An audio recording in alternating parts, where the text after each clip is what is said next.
Assalamualaikum warahmatullahi wabarakatuh. Perkenalkan, nama saya Muhammad Alfred Sebelah dari kelas 1B Jurnalistik dengan NIM 125130159. Ingin memaparkan materi sejarah peradaban Islam.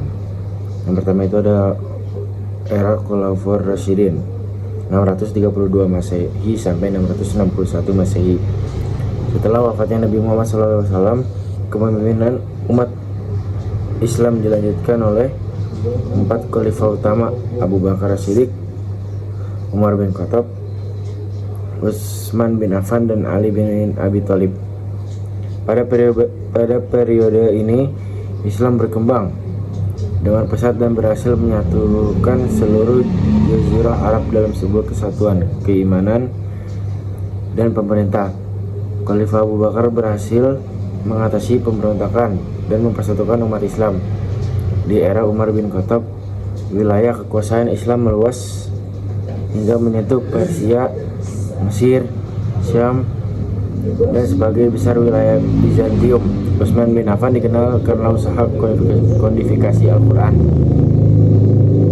dalam satu mushaf yang konsisten, sedangkan Ali bin Abi Thalib berperan penting dalam menjaga kestabilan umat di tengah gejolak internal. Masa ini dikenal sebagai periode pemerintah ideal karena mengedepankan prinsip keadilan, permusyawaratan, dan kesederhanaan sebagaimana dicontohkan oleh Nabi Muhammad. Yang kedua itu era dinasti Umayyah 661 Masehi sampai 750 Masehi. Setelah berakhir masa Khulafaur Rasyidin, berkuasalah dinasti Umayyah yang didirikan oleh Muawiyah bin Abu Sufyan dengan pusat pemerintah di Damaskus, Suriah.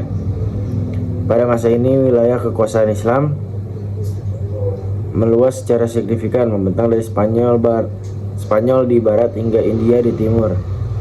Pemerintah Umayyah membangun struktur negara semakin terorganisir dengan sistem administratif yang cukup maju pada zamannya.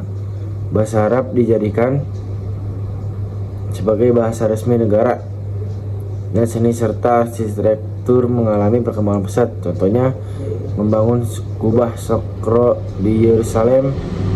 Namun menjelang akhir Umayyah, kekuatan politik mulai melemah akibat konflik dan pemberontakan yang terus bermunculan. Masuk yang ketiga itu ada era dinasti Abbasiyah 750 sampai 1258 Masehi, menggantikan kekuasaan Umayyah dan memindahkan pusat pemerintah ke Baghdad, yang kemudian berkembang menjadi pusat ilmu pengetahuan termuka di dunia.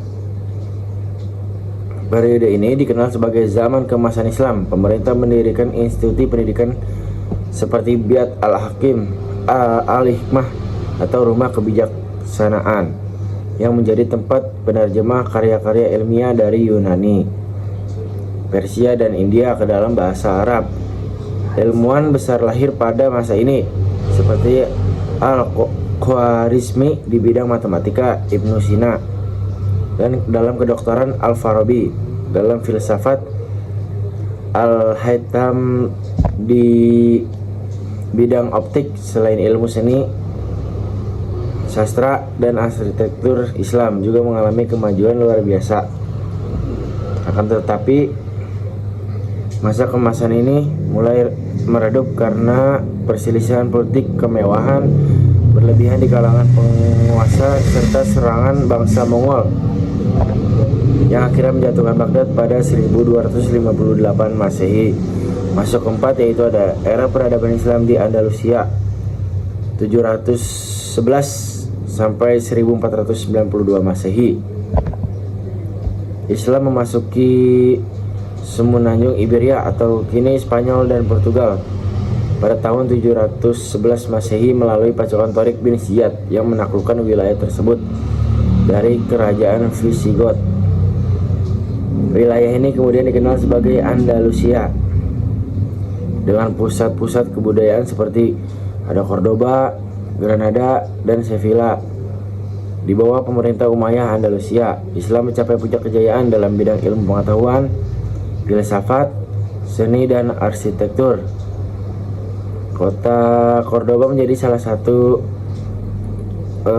pusat peradaban termuka di Eropa, memiliki perpustakaan besar di universitas yang menyambut pelajaran dari berbagai negara. Interaksi antara Muslim, Kristen, dan Yahudi terjalin dengan hampir harmonis, menciptakan suasana intelektual yang terbuka.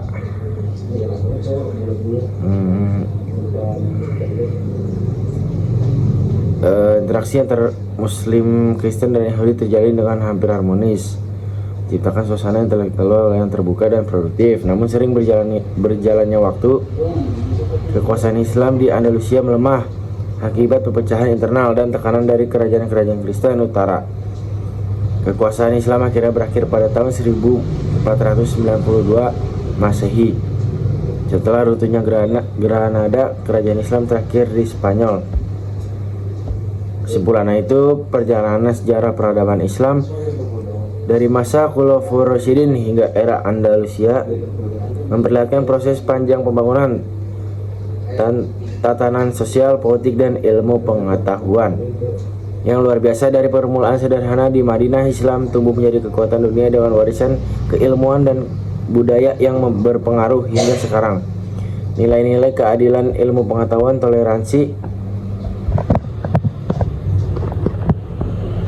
dan kemajuan yang dikembangkan pada periode tersebut membuktikan bahwa Islam bukan hanya ajaran spiritual, tetapi juga fondasi peradaban yang menghargai ilmu manusia dan kemanusiaan. Sekian dari saya. Wassalamualaikum warahmatullahi wabarakatuh.